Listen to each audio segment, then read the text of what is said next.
Assalamualaikum warahmatullahi wabarakatuh. Kembali lagi dengan Bu Laksita dalam pelajaran IPA. Kali ini Ibu akan melanjutkan materi ke bab 3 mengenai klasifikasi zat, unsur, senyawa, dan campuran. Nah, anak-anak, pada bab 2 kalian telah mempelajari berbagai jenis benda yang sering dijumpai dalam kehidupan sehari-hari. Benda-benda di sekitar kalian dapat berupa wujud padat, cair, dan gas. Benda-benda tersebut kita klasifikasi berdasarkan karakteristik yang dapat diamati. Nah, pada bab 3 ini kita akan belajar tentang klasifikasi zat, unsur, senyawa campuran, dan berbagai macam perubahannya. Nah, anak-anak, kekaguman kalian juga akan bertambah besar kepada Sang Maha Pencipta dengan mengetahui bahwa benda-benda yang ada di sekitar kalian ini dapat dikelompokkan menjadi kelompok yang berbeda-beda.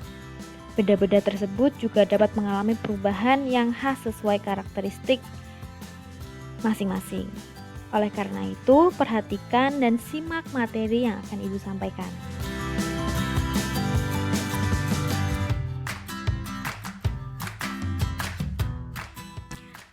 Oke, coba kita pahami uraian berikut.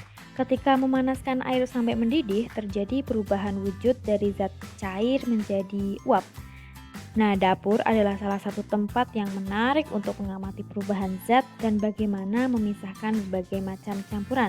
Nah, di dapur kalian juga terdapat beberapa senyawa kimia seperti gula, garam, dan asam cuka, minyak goreng, serta beberapa bumbu masak lainnya. Beberapa senyawa kimia tersebut jika digunakan untuk memasak akan saling bercampur lagi dan akan mengalami perubahan komposisi materi dan membentuk senyawa baru.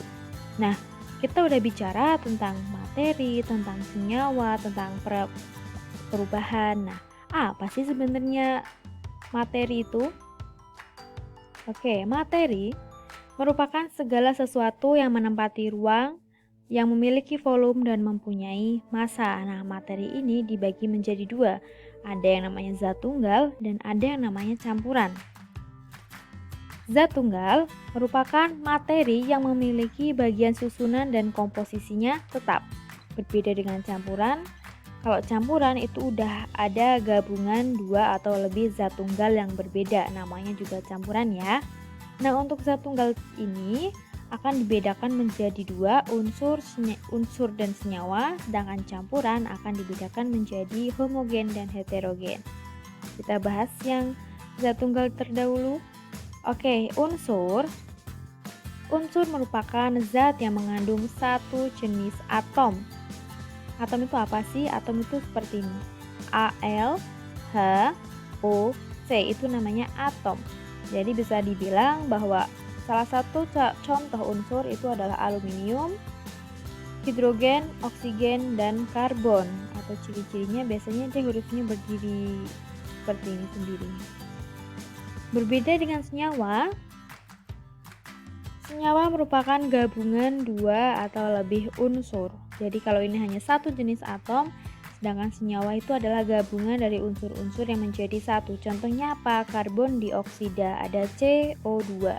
Gabungan dari unsur C dan unsur O. Kemudian ada karbon monoksida dan yang ketiga natrium klorida dan masih banyak lagi.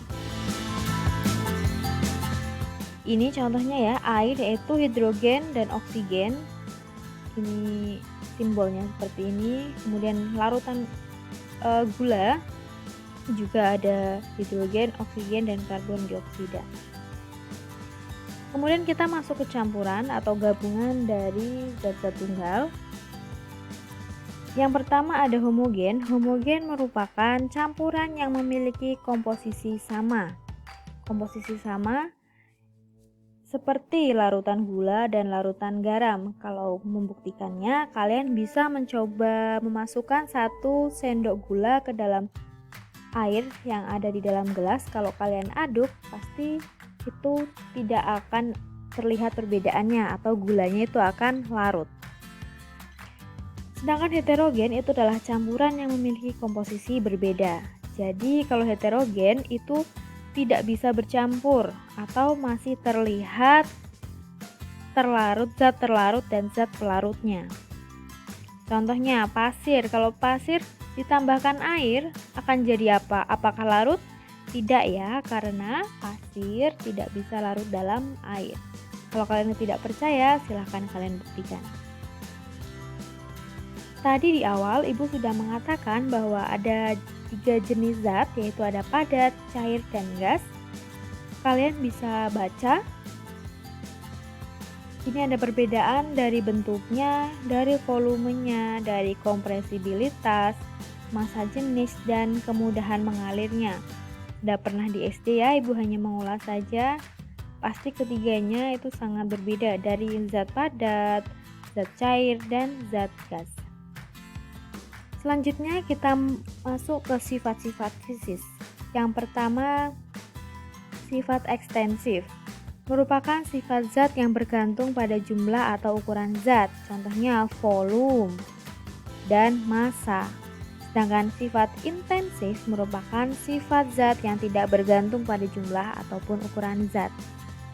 Nah, sifat fisis meliputi warna, bau, rasa, kerapatan, titik didih, titik lebur, dan lain-lain. Sedangkan sifat kimia itu meliputi keterbakaran, kestabilan, kereaktifan, dan perkaratan. Kita bahas lebih jauh tentang perubahan fisika dan perubahan kimia. Ini akan menunjukkan adanya sifat fisis dan sifat kimia.